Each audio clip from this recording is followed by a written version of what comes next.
Medidas emocionais, né? Nós voltamos aqui ao papo com o escritor mais lido dessa década, com um novo livro dele, O Homem Mais Inteligente da História, que é Jesus. E aí eu soube que você não acreditava em Deus. Eu fui um dos maiores ateus que pisou nessa terra. Talvez fui mais ateu do que Nietzsche, que escreveu sobre a morte de Deus, do que Jean-Paul Sartre, do que Diderot, do que Marx, que considerava Deus o ópio que entorpece a humanidade. Como a minha teoria estuda a construção de pensamentos e a formação de pensadores, estudei como é que Einstein libertou seu imaginário, como Freud, e fui até Jesus Cristo. Esperava encontrar alguém de seu menor valor. Você estudou a vida de Jesus. Exatamente, a história, as reações subliminares. Faz 15 anos que você está... Na verdade, 15 anos escrevendo esse livro, mas faz 20 anos que eu tenho estudado como pesquisador da psicologia, sociologia e psicopedagogia. Eu fiquei perplexo, porque percebi que ele não cabe no imaginário humano. Eu me curvei humildemente à inteligência dele. Agora, veja bem, Ana, Pedro, como eu digo nesse livro, Pedro era hiperativo, tenso e ansioso.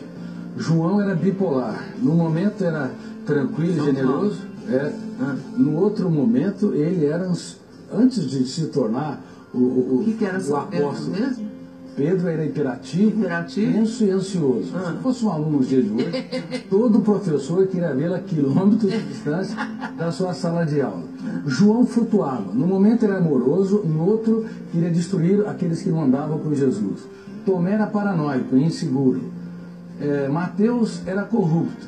Talvez, se tivesse nos dias de hoje, quem sabe estaria até na Lava Jato. E Judas, o que era? E Judas Iscariotes era dissimulador. Quem é que conseguiria escolher um time desses para executar o maior projeto da sua vida?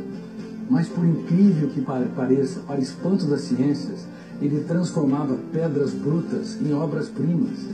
E eu fui às lágrimas ao perceber o que esses jovens eram antes e no que eles se tornaram.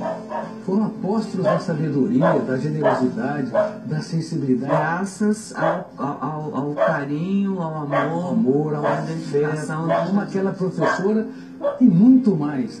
Ele não teve medo de chorar diante deles. Um grande mestre é capaz de falar dos dias mais tristes da sua vida, para os seus alunos aprender a escrever os capítulos mais importantes de sua história, os momentos mais dramáticos. Ora, quem era o homem, Jesus, que você descobriu através de longos anos de estudo? Bom, ele foi de fato, como eu estou dizendo, o homem mais inteligente da história. Ele geria sua emoção com maestria. Ele conseguia fazer poesia no caos. Ele transformava prostitutas em rainhas. Nós vimos aquele exemplo daquele jovem machucando a sua namorada. Ele era tão generoso que era capaz de transformar quem estava à margem da sociedade num príncipe ou numa princesa. E eu me perguntava, que homem era este? Inclusive quando Judas o beija, ele fala, amigo, para que vieste? Que homem era esse que dava tudo que tinha para aqueles que pouco tinham? Ele não tinha medo de ser traído, ele tinha medo de perder um amigo. Portanto, quando eu estudei a mente dele, eu me curvei, como eu disse, humildemente a sua inteligência e percebi que ele não cabe no imaginário humano. Ele tem de ter sido real.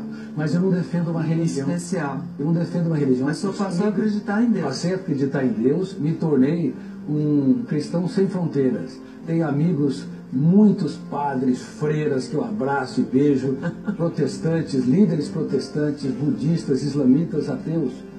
Enfim, passei a ter um caso de amor com a humanidade.